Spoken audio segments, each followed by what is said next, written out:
Eagles Entertainment. The journey to the draft is driven by AAA. AAA, roadside is their strong side. Make AAA a part of your game day today. AAA, go ahead. With the 21st pick in the NFL Draft, the Philadelphia Eagles select. You're listening to the Journey to the Draft podcast. Welcome to the Journey to the Draft podcast, driven by AAA. I'm your host, Fran Duffy, and the final day of workouts at the NFL Scouting Combine is in the books as the defensive backs worked out on Sunday afternoon into the early evening. We're going to welcome in Chris McPherson. We're going to break it all down, what we saw from the corners and the safeties on the turf at Lucas Oil Stadium. We're going to do that after we catch up with one of my favorite people in the business, really on planet Earth, and that's NFL Network analyst. You've heard him on Fox. You've heard him on EA Madden Sports. Charles Davis joins the show. We caught up with him on Radio Row to talk about some of these top defensive backs in this draft class. We saved the interview for today purposely to pair with the defensive back workout, so we'll hit on that at the very top with Mr. Relevant. We've got pick six. We'll pick 6 defensive backs that really helped themselves with their workout on Sunday. Draft Buzz, we'll put a ribbon on all the rest of the workouts that we saw on Sunday afternoon. We got a question from you at home as well for our draft mailbag. At the very top, before I get into it, again, just a quick reminder, go on to PhiladelphiaEagles.com/journey survey. Quick way to help the show out, make it better, help us improve it moving forward, not just in the spring, but into the fall, into next season, and really just trying to make the show better for you guys at home. So if you have a few minutes, just go on to PhiladelphiaEagles.com/journey survey. You can hit the link right on your phone in the episode description. You can go to my Twitter page at FDuffy3. We do it all at all 3 locations. You can see where that survey is. Really appreciate everybody that has already taken a couple minutes to do just that. All right. Let's get into the top of the show. It's time for Charles Davis and Mr. Relevant. It's time for Mr. Relevant.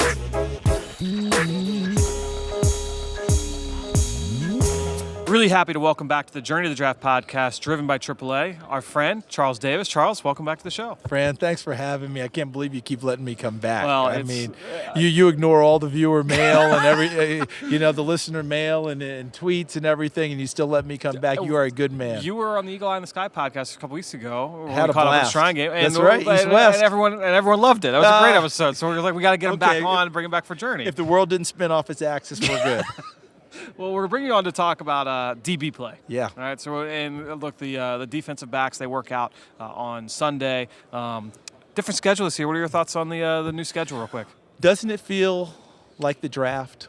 Yeah, it does. Except there's actual movement. Right. Yeah. Sure. Right. Because you do this every year, right? Yep. This feels like the draft to me because it's all day long to get to the actual event. Sure, right. So now for us, we're all going to be doing pre-shows and all sorts of stuff. And then the actual event is like, oh, we're just now starting? Yeah, right. And that's what it's going to be like. So, look, more eyeballs, Yep. more attention for the league. Who am I to complain about that? Sure. Now, if I'm a restaurateur in town, I know, I'm not real that's thrilled. rough. I know. The economy is going to be hurt a little bit. Because we're all going to St. Elmo's and all the other places to eat. Yep. But now guess what? We're not going to be able to because we're going to be here. But hey, that's the way it Shrimp goes. cocktail for lunch every day. Hey, finally. Hey, you get that shrimp cocktail, that horseradish, it'll cure all the ails you. All your sinuses clear for the full year right until you come up. back next year. All right, so let's talk corners. All right, we know that the top corner in this class, Jeff Okudah, Yeah. stud, top 10 pick, top 5 pick, should be. Isn't it amazing He's how ridiculous. isn't it amazing that he wasn't that guy until He was right? a That's one-year what starter. happens. How many times have we seen that at Ohio State? It's all the time. It's too often. Amazing. So let's go to the next tier, guys. Yep. And I want to start with a personal favorite of mine, Trayvon Diggs. Yeah. What are your thoughts on Trayvon Diggs and what you've seen from him at Alabama? Smart kid listening to his head coach. Yeah, making the switch over. Meaning Nick Saban saying, I think you need to flip it over and be a defensive back. And it's hard to convince a wide receiver to make that move because they're used to that action being around them. Sure. And they're used to creating the action, not reacting. Right. Yep. And that's a lot of trust that goes into that. Well, that's a good move for him. And I think that he's better closer, meaning up on someone. Right. I think that's where he plays the best because I just wonder a little bit about long speed. Yeah. Just a little. We'll get that question answered You this know, week, hopefully. and we're going to find out when he lines up and runs that 40, and that's going to be a big 40 for him. Right. But I love his aggressiveness. I love the way that he plays, and I like how he answered the challenge. Yeah, and then they obviously look. A lot of people will say, "Oh, former receiver, he plays the ball well in the air." That's not always the case. Not always the case. He plays the ball really well. He in the really air. does. And isn't it funny? Because remember Marlon Humphrey? That was a big question of him coming out, right? Yep. He's adjusted fairly well. He's adjusted very well. let's get over to another guy in the SEC, C.J. Henderson. Ah, yeah. Dude, he is so lightning fast, but like ridiculously fluid. He's a fun guy to study. And strong. Yeah, no question. Now, did he weigh in 202? I'm hearing he's going to be over 200 pounds. That's big. And that's a big corner. Yep. But I'm with you on that. The fluidity, the ability to change direction, the arrogance that he plays with, and I mean that in the most positive sense, because to be a corner, you got to have some arrogance to you. Yeah. The arrogance to his game, but yet he's not doing the woofing. He's not doing all that other stuff. He's just playing. Yep. And he tackles. Right. I like this kid a lot. In fact, I was coming through the Atlanta airport the other day, and a guy, I guess, recognized me or whatever, a TSA agent, and he said, "Yo, bro, who's best corner in the draft?" And I said, "I think Okudah from Ohio State." "Bro, you don't know, man. It's CJ. It's CJ. You don't know." And I was like, "Well, maybe you should take my job." Right, He's like, "I should." I said, "Okay, we're good. I'm going to keep going. Can I get on my plane now? I'm going to keep going now." But that just tells you the esteem he's held by people. Right. And when you hear Todd Grantham, his defense coordinator, say that's the best corner he's coached. Yeah. Because remember, for people out there, if you don't know Todd Grantham, what does he do, Fran? He blitzes like mad, right? Yep. Comes off the bus blitzing, which means your corners they better be man-to-man people. Yeah. They better be able to hold up. And for him to have that praise, that speaks volumes to me. One of my favorite things to do here in Indianapolis, I do it at the Senior Bowl as well, is talk to these guys and say, who's the toughest guy you faced one-on-one? Right. A number of receivers, SEC, ACC, Big 12, C.J. Henderson. Yeah. And it's like, for the questions about him, is he tough? Can he defend the run? Don't have to worry about that. Competitiveness shows up in coverage with C.J. Henderson. It really does, doesn't it? Yeah. I love that because I was watching him on tape the other day, and what show about competitiveness, I counted, I think, 3 or 4 plays when I was watching where it looked like a catch, but because of his competitiveness, he wouldn't allow the play to end. Yep. And he just kept raking, and the ball came out. Dude, you know who's like that as well as Jeff Gladney? Yes, TCU. from Different body type. But he's another guy that I think is going to be in that first, second round discussion as one of these top corners off the board. I agree, and I'm glad you brought that up because there was a play Gladney played at Texas Tech, I think it was. You remember when he came to the outside of the receiver, rakes at the football, actually pins it against the receiver essentially, and then it falls into his arms, and he takes it all the way the other way. That I had to rewind that one a few times. Sure. That was really impressive.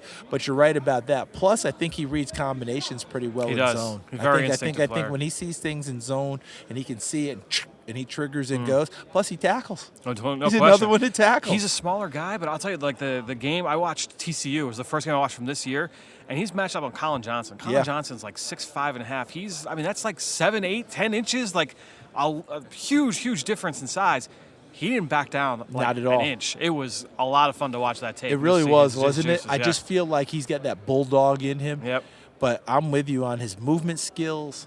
I love the way he comes up and makes plays in the running game or triggers in the pass game when they throw a lot of those bubble screens and inside things, and he'll come in and make a play.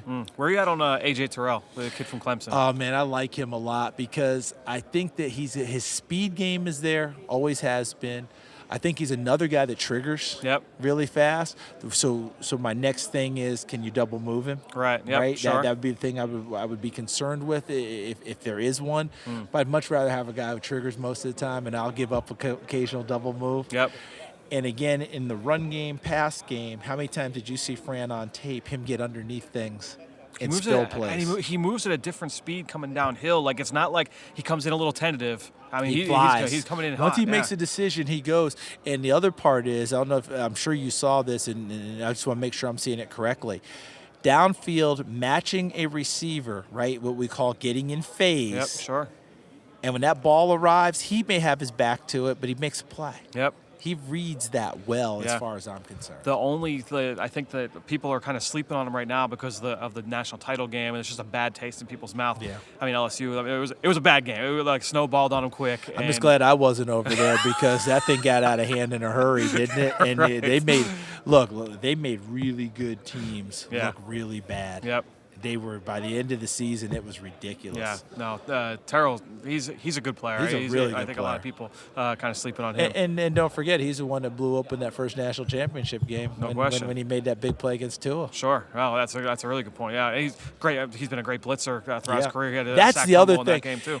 And they were and Brent Venables will bring people from distance. Oh, yeah. They don't all sneak inside No. where you can read. He's lined up on that slot, and that slot could be well removed. Yep. And next thing you know, he's come screaming at the quarterback. Comes in hot, man. He comes in hot. He does a great job getting the ball down on the ground. Last guy I want to ask you about, we talked about his teammate, Okudah. Damon Arnett is an interesting player, man. I watched him over the summer and thought, like, this guy, he's going to be a top 3 corner in the league. Yep. Like, in terms of he'll be a starting corner. He'll be a starter. I thought he got better this year. Like Even with a cast on. Yeah, this is a good player. Really competitive. Like, and he listened to the advice to stay in school, Right. which I think it really benefited him because he could have come out last no year doubt. and made a team and worked his way through. But I think he's going to come in with such confidence now because all year he was the other corner. Right. So people were like, well, we better leave Okudah alone. Let's go try this kid. Sure. And didn't get a whole lot of love on that side, did they? question. And I think that he's physical. Really physical, and I think he likes to beat people up. Yep. And he likes to be in contact with receivers. I feel like that's his favorite part of the thing. I want to ask you last question. 2 safeties in the SEC, Xavier Mckinney and Grant Delpit. Seem like they're in that first-round mix. How do you compare and contrast those 2 guys? When I watch Xavier McKinney, I think that because until they prove it, I probably shouldn't give it to him. Poor man's Cam Chancellor. Right. Okay. Striker, man. Polices the area. Yep. If you want to come over there, that's at your own peril now. Oh, yeah. Blitzer. How many plays did you see him make in the backfield? LSU game. He got after Burrow. Oh, that was didn't one he? of the best thing he did. How about that? Yep. And even in the run game, Yeah. if he's near the line of scrimmage, I think he uses his hands well. I saw him ward people off. I really like him that way. I think he can play back a little bit, but I think he's better. I think he's better closer. Yep. Delpit, I absolutely love. Yeah. He reminds me a little bit of Eric Reed coming out Okay. in this way. They often launch on the tackle in college Feast or famine. and miss. Yep.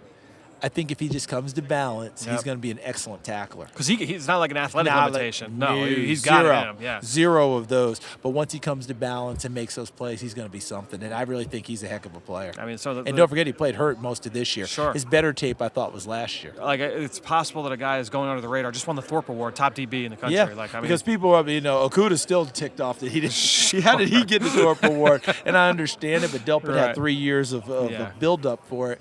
But he played hurt a lot last year, so I know he's tough. Yep. That's not an issue for him. I thought his tape the year before was even better. Well, Charles, excited to watch these guys work out. Appreciate you joining us here on the Journey to the Draft podcast, driven by AAA. Thanks, Fran. I appreciate it. Now it's time for Pick 6. Always fun to be able to catch up with Mr. Charles Davis as I welcome in Chris McPherson. I don't want to speak for you, but one of our favorite Go people. for it. Yeah, I mean, he certainly can. He's the best. He's Mr. Relevant all the time. Yes. Phenomenal job on Madden. Great analyst for NFL and Fox games and knows his stuff when it comes to the draft. Just all year round, Charles delivers. So, great to have him on the podcast. Absolutely. So, C-Mac, we're going to talk through the 6 defensive backs that are the talk of the town here. The last night in Indianapolis, we're recording this from our producer, Peter Kelly, his hotel room here before we leave for the airport in the morning. Who are the 6 guys that everybody in Indianapolis now is buzzing about? I'm going to let you get the first shot at it. Ooh, so kind of you Yes. here on the last night in Indianapolis. How about C.J. Henderson, the cornerback? He was outstanding. Out of Florida. Let's start with the timing drills. 4.39 in the 40, 37.5-inch vertical, 127 in the broad. Great numbers across the board to start things off. Let's go to the positional drills, okay? Fluid in moving his hips. The one drill, I'll call it the triangle drill, where it tests your change of direction ability in a tight space, as well as the ability to flip your hips. Absolutely aced it.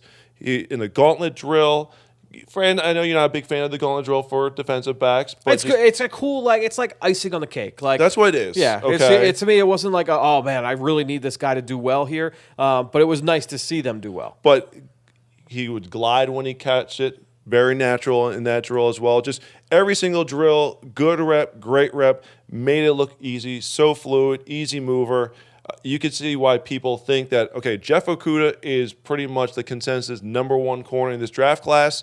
I think the number 2 spot was on the line here in Indianapolis, and at least to try to, break the tie with some of these drills, C.J. Henderson put himself in very, very, very good position with his workout here in Indianapolis. I'm going to give us a little bit of a sneak peek here. I thought there were 3 corners, C-Mac, that really kind of set themselves apart in the position drills. Guys that I thought there was one tier of the guys that were just outstanding.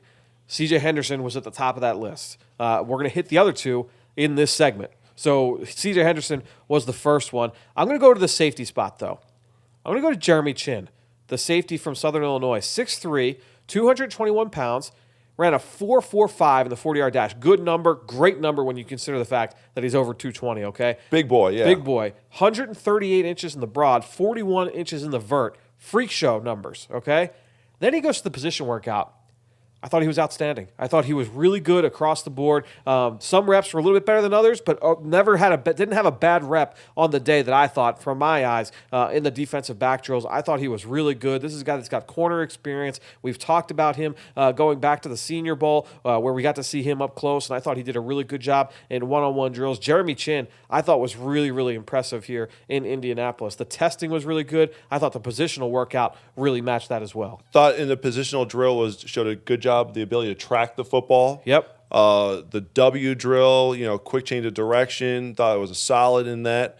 Very good, Deuce Staley. We talked about the Deuce Staley drill. There was a Terrell Austin. There were actually 2 Terrell Austin drills. I think there were 3. There were 3 of them? Yeah, I think so. So I thought they maybe just did a couple reps into one, Yeah. but nonetheless was very, very good. And again, those are just quick change of direction. Ball comes on him quickly, so it shows the ability to be able to catch the ball, change on the dime, and was very good. And when you consider the size, that's one of the questions you would have. And the other thing, when you go to the timing and testing and explosive drills, he was putting on a show with the broad and the vertical jump. It's one of those guys who had everyone else buzzing when he was taking his turn with the broad jump and the vertical jump. In fact, just overall, the safety group at the end was so much fun. It was a fun group overall. Because they brought the juice. And now at this point, most people in Indianapolis, from the scouting, coaching standpoint, a lot of people are trying to get out of town. Okay, it's the last workout. It's been a long week for everyone. This group brought the juice, and it ended in spectacular fashion. We could talk about that later on as we go through the pick 6 here. But great call on Jeremy Chin there, being your first selection in pick 6. So who's your second guy? My second, okay, I'm going to stick with the corners, Jaylen Johnson. Ding, ding, ding. Another one for me. Great positional workout. So I'll start with the timing and testing. I will start before the timing and testing. Yep. All right.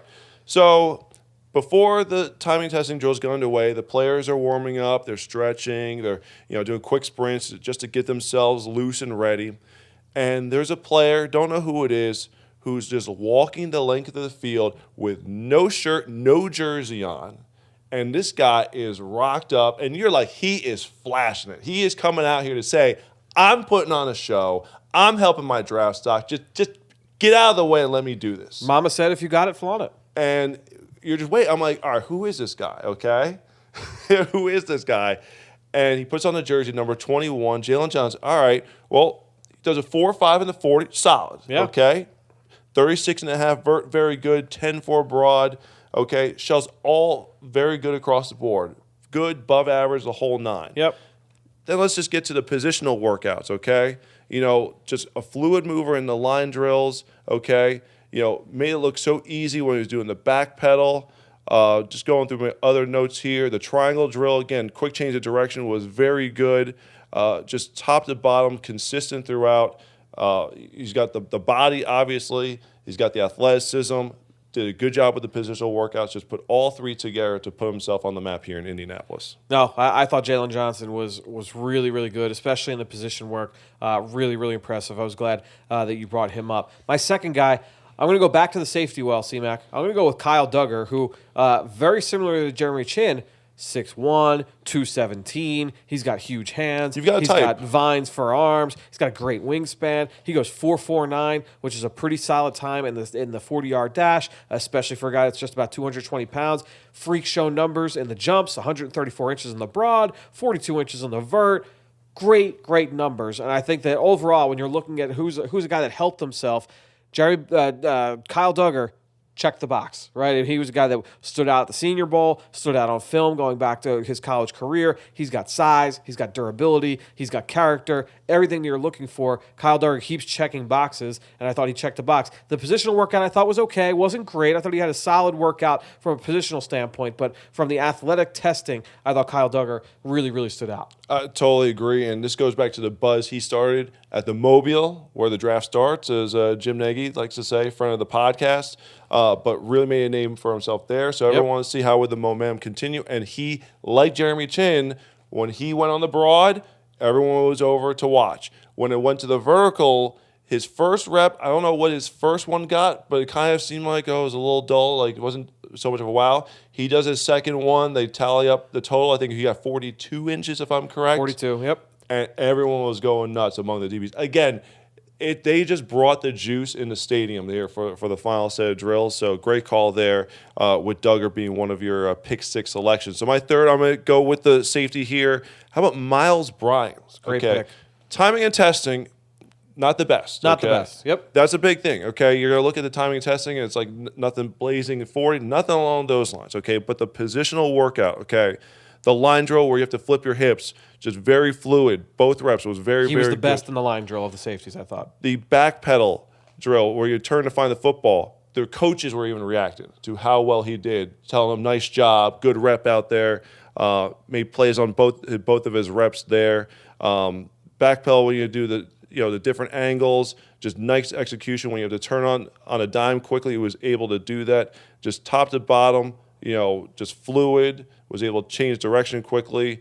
The triangle drill, again, tight change of direction movements, was able to do it while flipping his hips still and staying, under good body control. Just overall a very, very good positional workout. And again, a player who I didn't know much about him going into it, which was great because this is a guy who I'm like, all right, now I got to go back and learn more about Miles Bryant. Taylor Rapp told me about Miles Bryant last year here at the Combine. He was a guy, he raved about him from an off-field standpoint, couldn't say enough good things about him, was really, really impressed with the young guy Miles Bryant. So I was happy to see him come out here and have the performance he did. I think that most publications, whether it's a podcast, whether it's an article, we're talking about winners and losers from the weekend and who looked good in the DB workout. No, I don't think many articles are going to talk about Miles Bryant, and I think that he is very, very deserving of that praise because I thought his positional workout was outstanding. I would say the same thing about my final guy, C-Mac, and that's Cam Dantzler, the corner from Mississippi State. Everyone's going to say, oh, he's a loser from the weekend. He ran 4.64. That's a bad number in the 40-yard dash. You're putting a 4.640 guy here. 188 pounds, ran a 4.64. His positional workout next to Henderson was the best, in my opinion, for the corners. I thought he was outstanding in the positional workout. Every drill, we're talking line drill, the 45-degree, the 90-degree turns, whether it was the W drill, any drill that he was asked to do, he did it at a high level. You saw good pacing, you saw good pad level, you saw fluid movement, you saw easy, loose hips, you saw the ability to play on the ball, you saw the changes of speed. Everything you wanted to see from Cam Dantzler in those drills, you got to see. So, to me, Cam Dantzler, from a positional workout standpoint, one of the best guys. I know the 4.64 is going to worry some people. He's going to try and improve on that at his pro day. We'll see if he's able to do that. But this was a guy I thought was really, really impressive seeing him go through drills up close in person. So, those are our 6 guys. The 3 corners that I thought were the best overall made it into the pick 6. So, I was glad that you picked some of those guys that you did, C-Mac. Let's now put a ribbon on the rest of the coverage from the workouts with the defensive backs. It's time for Draft Buzz. Now it's time for Draft Buzz. All right, C-Mac, so let's just quickly get into some of the things from the Combine cheat sheet. Workout Warrior, I picked C.J. Henderson. All right, nailed it. That one. Congratulations. My off the radar was Javelin Guidry, who ran a 4.29 in the 40-yard dash. Blazing fast. That was all he did, All but right. he ran the blazing 40, so I'll take the W there. What else do you need to do? My stopwatch shocker was Cameron Dantzler, and he shocked for the wrong reasons with the 4.64. But I think overall, as we mentioned in the last segment, he was outstanding in the positional work. But my guy that I picked for Will Kill the Drills was Jeff Gladney. I thought he had a solid positional workout. He wasn't as good as some of these other guys, but I thought Gladney had a solid workout overall. But let's get into some of the other guys that we felt really stood out in these position drills. Obviously not as high as some of the guys we talked about in the previous segment. I know one guy you wanted to mention was Christian Fulton, the player that has been in round 1 mocks really going back to last spring. We were hoping to see him at the Senior Bowl. Yep. And wasn't participant down there in Mobile, so it was great to see him on the turf here at Lucas Oil. You start with the line drills, fluid with his ability to flip the hips. With the back pedal drill, when he was turning at the 45-degree angle to go find the ball, I have just exclamation points for how well he did in that drill there. Again, fluid back pedal when he had to turn on a 90-degree angle. Was even good in the gauntlet. The triangle drill, quick change of direction, nice and smooth in that. So just overall, for me, it was right there with C.J. Henderson in terms of the positional workout. So I thought he did a great job in, helping his draft stock here in Indianapolis. Yeah, and then one guy I thought you and I were both on the same page on was Clemson corner A.J. Terrell. I think he's one of the more underrated corners in this class. I think, I've said this before on the show, that national title game against LSU kind of left a sour taste in some people's mouths because he did give up some big plays in that game. But I think you look at A.J. Terrell, this is a guy that has a lot of the physical tools you're looking for. He's competitive, he's long, he's explosive, he's got the ability to change, not just change direction, but change speeds in a linear fashion and do it in a really efficient way. I think you look at A.J. Terrell, he can play the ball in the air. A lot of things you really like, and I think we just got to see a lot of that on display today. Yeah, just going through his positional workout right now, thought he did a good job keeping body control. Change of direction was very quick and fluid in being able to do that. The back pedal drills when you turn at a 45-degree angle to go find the ball, 2 good reps in that. Was clean and strong with the ball in the gauntlet. Triangle drill, again, good rep in there. So just top to bottom, was just checking off all the boxes. Again, another player, another corner who I thought had an outstanding positional workout, put himself, for me, I think you talked about you had 3 guys from the cornerback group in your top tier. That was my tier, yep. That was your tier. I had 5 in that, and A.J. Terrell was one of the guys for me. Yeah, well, I thought Terrell was just on that tier right below. A guy that I thought was right next to him was Damon Arnett, the corner from Ohio State. And I thought a couple things early on, he could have done a little bit better. After that, I thought he rebounded really well and did a lot of the things that you want to be able to see. You saw a loose change of direction. You saw the ability to finish at the catch point. They were harping on that on the field big time. Yeah. In terms of creating turnovers, being able to finish for interceptions. And Arnett did that. Competitive kid, finished the workout better than it started. You like to be able to see that for him to be able to finish strong. I liked what I saw from Damon Arnett on the field in position drills. And a couple other guys that I thought kind of flew under the radar a little bit. Sang Bassi, the corner from Wake Forest, had a solid athletic workout, and I thought his position drills were really, really good. He was a guy that stood out to both of us. And then John Reed, the corner from Penn State, I agree. Another guy that was really good in the line drill, was able to finish at the catch point for interceptions, quick change of direction, loose hips, all the things that we've been talking about. But I thought John Reed kind of under the radar, and he had a really good position workout. The thing is, we saw him at the Shrine Bowl. Yeah. And I thought he looked so much more athletic here in Indianapolis at the Combine than he did in Tampa St. Pete. Looked like an easy mover, great change of direction there. A couple good reps when having to track the ball down in the 45-degree angle drill. A couple times it just made it look easy. That's the biggest thing you want. Just someone who goes out there and, it looks like a breeze, but in fact it's just moving very fluidly, very, very good athleticism. So overall, I thought a good workout. And again, we talked about this yesterday with Rob Windsor on the podcast. These Penn State guys just turn out great combine workouts. And Sang Bassi, you mentioned John Reed. We didn't quite see that level of movement at the Shrine Bowl. Sang Bassi, he had, for all intents and purposes, had a rough week in terms of one-on-ones and team drills down at the Senior Bowl. He comes back and he has a really strong combine. So props to him for what he was able to put on the field at Lucas Oil Stadium. From an athletics testing standpoint, we've talked about some of these guys that have already stood out.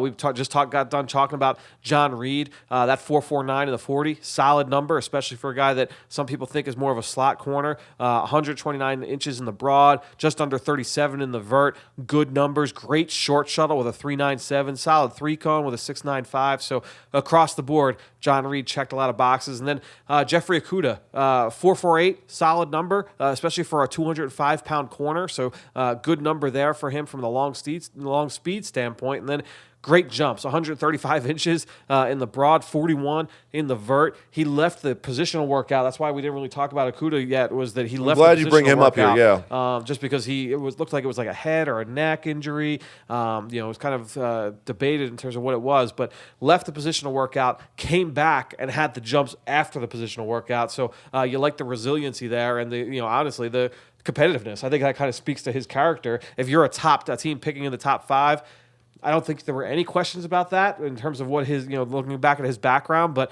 that kind of speaks to that. This is a guy, for all intents and purposes, he could have shut it down. And even Deion Sanders is yelling at him after he's walking off the field. He's being helped off the field after the injury.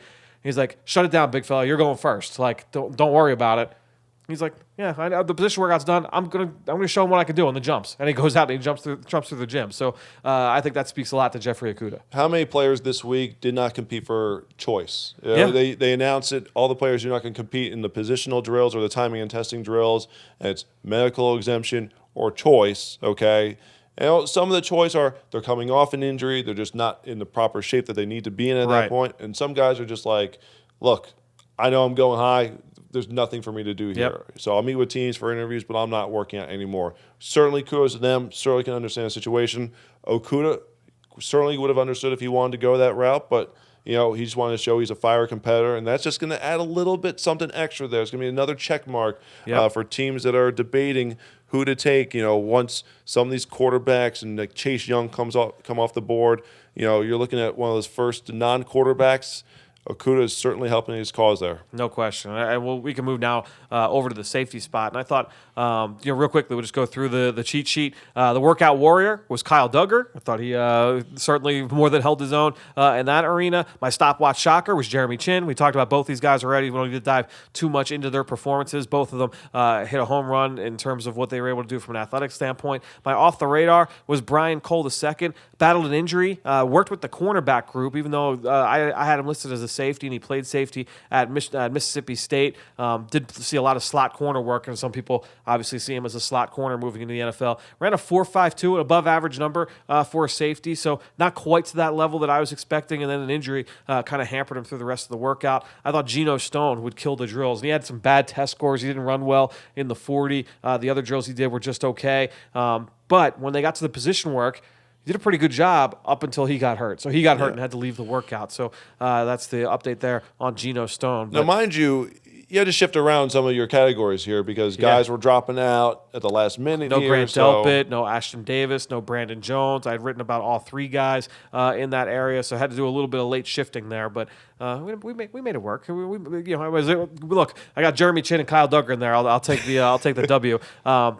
Let's get to some guys that stood out to us in position drills, and one name that stood out to both of us was Grayland Arnold, the safety from Baylor. I have not studied him yet, but I thought that he looked really good from a movement standpoint in these drills. Was one of the guys that finished in that top tier of these safeties for me in terms of the overall positional workout.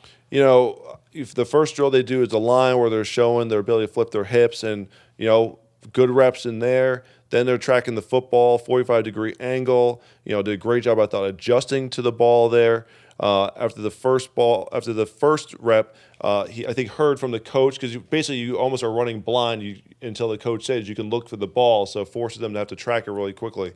Heard the coach a little too late on the first one, but they did a great job tracking the ball on the second one. In the Terrell Austin drills, where you got to change of direction real sharply, had some nice cuts there, showed good change of direction. So just top to bottom, he's also, again, the first person going through all these drills, really setting the tone, and a few times you're saying to yourself, he set the bar high for the rest of the guys to follow. Yeah, I thought overall, I thought Grayland Arnold was one of the more impressive safeties in attendance here on Sunday. Did a really, really good job. And another guy, and honestly, C-Mac, this guy outperformed what I thought he would do from an athletic standpoint. Just seeing in the position work. Josh Metellus, the safety from Michigan, I thought he did a really good job. Not everything was perfect, but I ended up writing down a lot of A's on every drill. Mm-hmm. I'm going through and I'm like, man, good rep there from Josh Metellus. Another good rep there from Josh Metellus. Really good job there from Josh Metellus. You saw a change of direction. You saw a really good, confident hands in terms of him being able to make plays at the catch point. I thought his feet looked good. got in and out of breaks really well. Everything I saw from Josh Metellus, I thought was really, really impressive. And then another safety from the Big Ten I know you wanted to talk about as well was Antoine Winfield, another guy that we'll talk about here in a little bit in terms of the athletic testing, but you liked what you saw in the positional work. Yeah, I know you wanted to kind of talk about the timing and testing drills, but for me, he's someone who very rangy, good ball skills, has the bloodlines, checks a lot of boxes when it comes to the tape, but I think the big question, and we've talked about this on previous podcasts, was the athleticism, but in the positional drills was just very good, very fluid, very confident in his ability to change directions, just solid from top to bottom. I'm trying to think if there's any other parts that really stood out, but was clean catching the ball, even in the gauntlet drills, the W drill. I just keep underlining good rep here, just top to bottom. So he just looked the part. He looked like someone who has been a very, very good safety, a very good chess piece for the Minnesota defense, and he carried that over to the drills here today in Indianapolis. Yeah, I thought Antoine Winfield had a really strong workout. A couple other guys, C-Mac, that I was impressed with. And it was kind of funny. I think there was like 6 or 7 names. I think it was 7 names were like kind of like here are the guys I felt were the best safeties. Some of them were a little bit higher than others. But of those 7, 4 of them I haven't studied yet. So this is really fun for me is that now, I can go back and watch Rodney Clemens from SMU. Mm-hmm. I can watch Jalen Hawkins from Cal. I can watch Grayland Arnold from Baylor.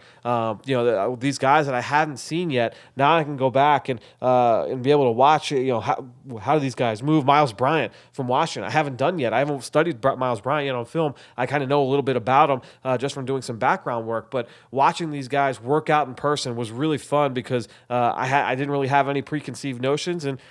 They all stood out to me. So really, really excited about what I saw from that safety group. Rodney Clemens, I thought had a really solid workout. Jalen Hawkins as well. Really, really solid across the board. We were all excited about Ashton Davis coming in. He would have been a really, really impressive guy to be able to watch in person, but I thought Hawkins kind of carried the torch pretty well for his Cal teammate. I know you want to talk about another Big Ten safety as well, and Jordan Fuller. Have you studied him? I have. Okay. I didn't expect that level of movement from him. I have him as probably one of my top tier guys from the safety positional workouts.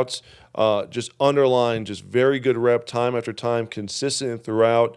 I think he only had maybe 1 drop on the gauntlet, but just very good in showcasing the back pedal, ability to flip the hips, just showcasing the movement skills, ability, body control that's needed to really set himself apart in these safety positional workouts. Yeah, I thought Jordan Fuller had a really solid workout. I didn't write down anything where I was like, man, like he looked great there.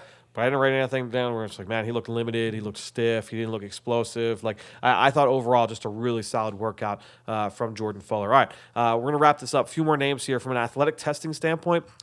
C-Mac, L'Jarius Sneed, it's a guy from La Tech that I studied a couple of weeks ago. I think it was maybe late last week, honestly. It seems like forever ago at this point because we've been in Indianapolis for 8 days. But L'Jarius Sneed from La Tech played safety, played some quarters. I thought he was really good up at the line of scrimmage, playing against press coverage, against receivers and tight ends, kind of using his length. I did not see 4.37 40-yard dash speed. Wow. L'Jarius Sneed went 4.37. And then we all talked about Kyle Duggar. We talked about Jeremy Chin, what they did in the jumps. He pretty much matched them. He went 131 in the broad, 41 in the vert. Whew. Outstanding numbers. Now, he's only 192 pounds. Those guys are up near 220, but still outstanding numbers there from L'Jarius Sneed. I thought that was really, really important for him as he continues to kind of put his name on the map. Kavon Wallace, I thought was really solid across the board. He ran 4.53, which for him, people questioned his speed. I questioned his speed. I didn't know what was his range going to be like. He ran 4.53, solid number, good 3-cone, 6.76. Above average short shuttle, 4.15. Very good jumps as well, 38 inches in the vert, 133 in the broad. So when you look at the overall athletic workout for Kavon Wallace, a guy that I have sung his praises over and over. Yeah. Was it that we had a listener say that he was the Jaylen Jelks of this year's class? I remember that. Yep. Kavon Wallace, to me, had a really impressive workout from an athletic standpoint. I thought he did a really good job. You mentioned Antoine Winfield in that last block. I thought Winfield, look, that you would argue, man, maybe like Justin Jefferson's 40 time, maybe Tristan Wirfs with what he was able to do. The 40-yard dash time for Antoine Winfield, that 4.45, maybe one of the most singular important numbers for a player's stock coming out of this week. And I think Antoine Winfield running that 4.45, people questioned his speed, they questioned his range. Maybe doesn't always look like he plays that way, but He put that number on film. That's 4.45 is stuck to Antoine Winfield. Certainly. Now. That is on the card. So that's going to be really, really important for him moving forward. And I thought he had above-average jumps as well. The other big names, C-Mac, from Clemson, we've talked about Isaiah Simmons yesterday. We talked about Kayvon Wallace. I think I know where you're going with this. Ago.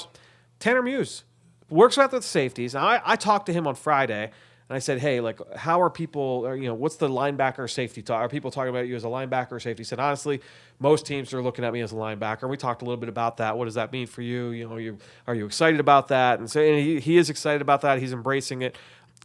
He works out with the safeties. If he had worked out on Saturday with the linebackers, we would all be talking about Tanner Muse right now. 6'2", 231. He runs 4.41. That's a great number for a safety. That's an outstanding number for a linebacker. He goes 124 in the broad, 34.5 in the vert, which are good numbers for safeties. They're great numbers for linebackers. It's look, Tanner Muse, to me, it kind of goes back to what we talked about with Chase Claypool. He secured himself in that mid-round range because now every team is going to look at Tanner Muse and say, great kid, great speed, can run downhill or run downfield and be a coverage player. He's a high-effort guy. He's going to be a core 4 special teams player at the very least. Even if he doesn't become a starting linebacker or a starting strong safety, we feel like this guy's going to stick in the league. Tanner Muse earned himself money this week because now he is a lock. If he had come out and run 4.69, now it's up in the air. Okay, we're not sure. Does he run well enough?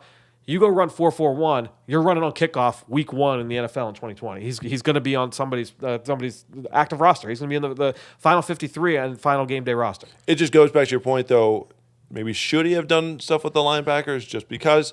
It would have looked a lot better. I get it with some of these guys. It's like I want to show that I can do those safety drills, but if you're looking at the athletic testing numbers, and look, it doesn't matter anyway because all these teams are going to have you compared to the linebackers in their own system. Certainly. But I feel like the optics of it just looked better if he was working out with the backers. If Kayvon Chasen is working out with the defensive linemen instead of working out with the linebackers, like, you know what I mean? Like, I just feel like it kind of helps those guys. But, even like Antonio Gibson, like Gibson's workout with the receivers was solid. Yeah. If he had done what he did on Thursday, if he had done that on Friday with the backs, we'd all be talking about, one of the top 5 winners of the week, one of the top 7 winners of the week. Instead, it's kind of flying under the radar a little bit, which some teams may be happy about. Exactly, yes. No, I think when you look at Tanner Muse, this was a guy that kind of solidified himself, certainly for the early to mid parts of day 3 when we get to April. What's so fun now is you got all this information,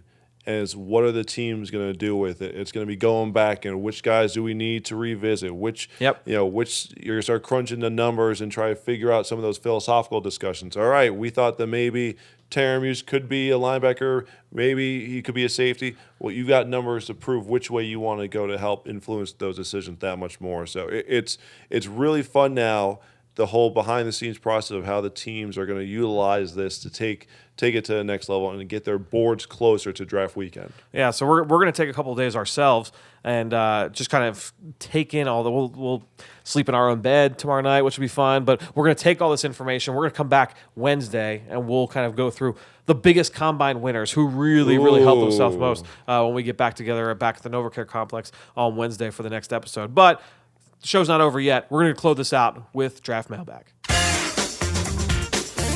Now it's time to hear from you, the fans, in the Draft Mailbag.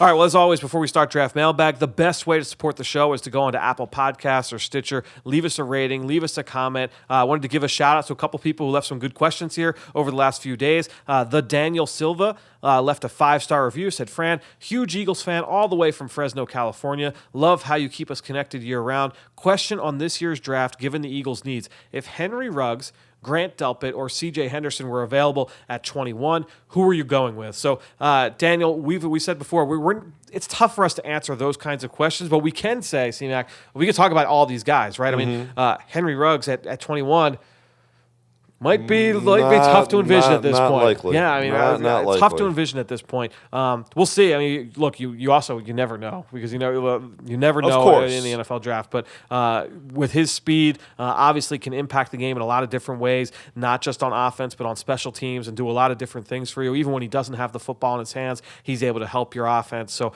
Henry Ruggs certainly a really intriguing talent. We didn't get to see Grant Delpit work out up close and personal this week, but a really, really impressive hybrid safety. He can do a lot of different things from a coverage standpoint. He can play in the post. He can play in the slot. He can play over the tight end.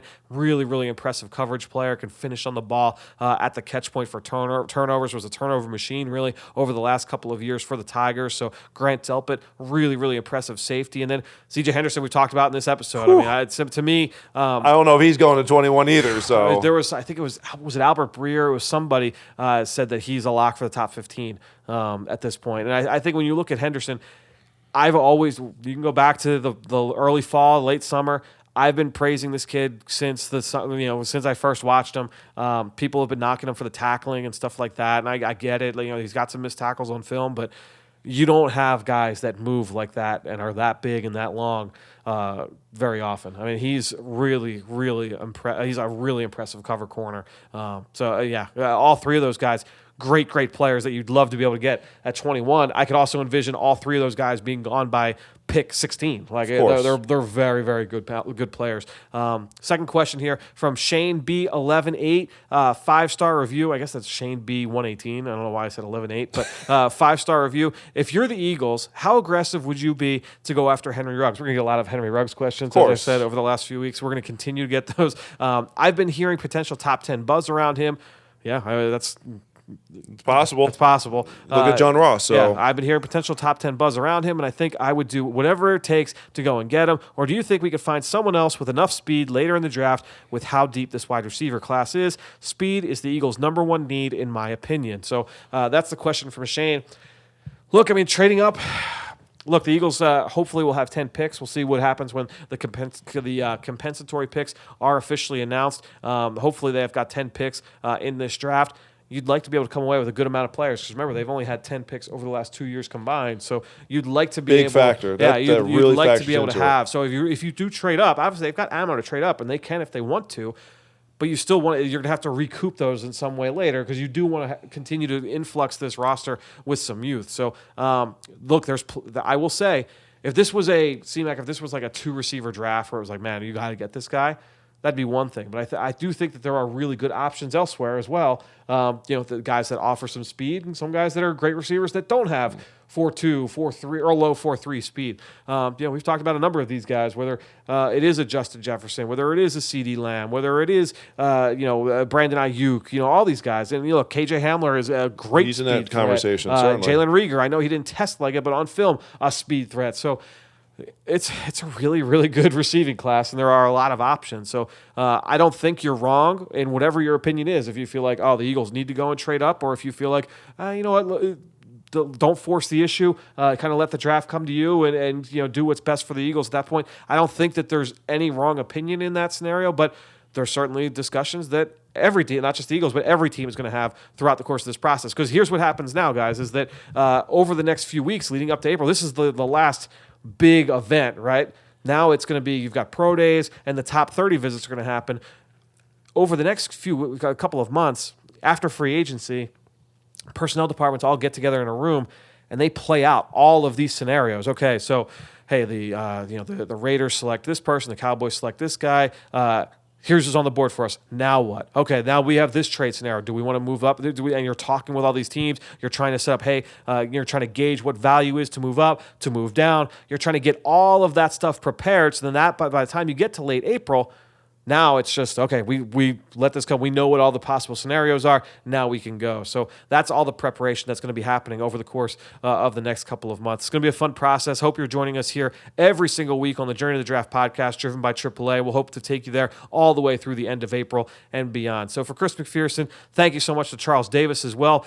we're done here in Indianapolis, C-Mac. It's Don't make me sad. a little bit of a bittersweet moment, but always fun coming here to Indianapolis. Thanks so much to you guys for listening at home. Thanks to C-Mac. Thanks to Peter Kelly. This was a grind this week. Really happy that we could bring you daily shows. Excited to get back into the normal swing of things back at home in Philly. But we will see you in a couple days here on the Journey to the Draft podcast, driven by AAA.